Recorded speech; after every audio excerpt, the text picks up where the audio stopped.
the son of a Black Panther, Tupac Shakur, promoted self-defense in the face of societal racism, particularly against police brutality. And in the early 1990s, he was a common sight at the Compton gun range, where he and friends would pass the time and target practice. Then, early in the morning of October 31, 1993, he shot 3 times at 2 white men who pulled a gun on him near his hotel, in Atlanta, Georgia, not knowing they were off-duty cops. Police arrested him the next morning and charged him with 2 counts of aggravated assault. While 2 versions of the story persist, investigators found Shakur's most credible. The 22-year-old had just performed at Clark Atlanta University when a street altercation turned violent.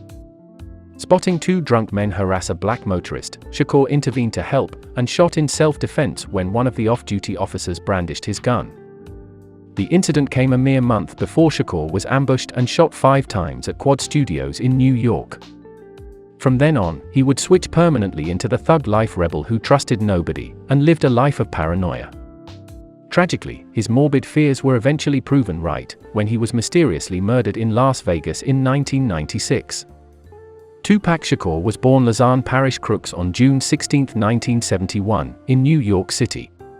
His mother, Afeni Shakur, was a Black Panther and raised him in the party's revolutionary spirit. But he also attended art school, where he studied poetry and ballet.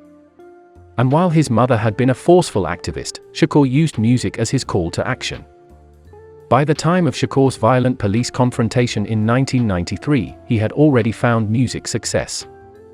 On October 30, 1993, Tupac performed at Clark Atlanta University. And in the early hours of Halloween, he and his caravan of cars were heading back to the Sheraton Hotel to celebrate the show, with Tupac in the front car. But when they arrived, they saw 2 white men beating a black driver in the middle of the road, blocking the hotel entrance. Meanwhile, Clayton County Officer Mark Whitwell and his brother, Henry County Officer Scott Whitwell, and their 2 wives had just finished celebrating Scott's wife, who passed the bar exam at the hotel. When they left and began to cross the street, they said they were nearly struck by an unrelated driver when an argument began. This altercation is what Tupac and his crew drove into. At first, it looked like a fight, and as we got closer, we saw 2 white guys jumping a black dude, said rapper Idi Amin, who was in one of the rear cars. And immediately, Shakur just jumped out of the car.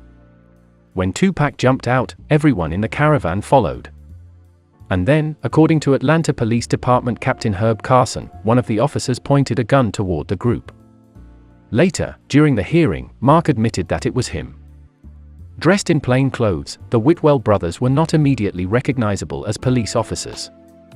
Whether the 2 brothers identified themselves first, before brandishing a firearm, has remained unclear.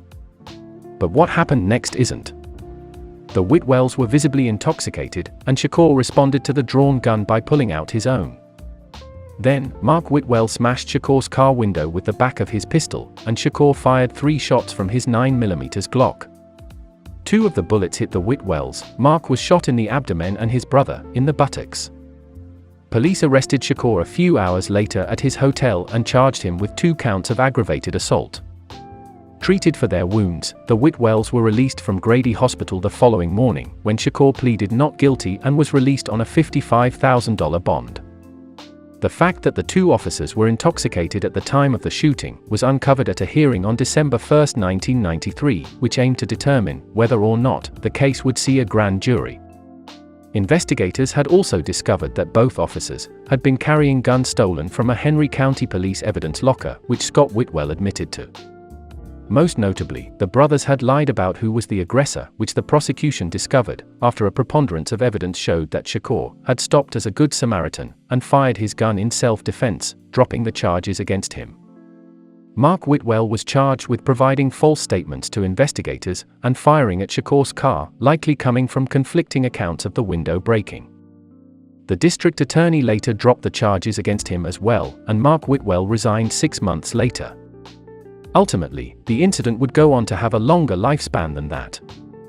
The Whitwells would eventually try to sue Shakur in civil court, with Mark Whitwell's suit being settled out of court. Scott Whitwell's $2 million suit yielded a default judgment against Shakur's estate in 1998, 2 years after Shakur was murdered in Las Vegas.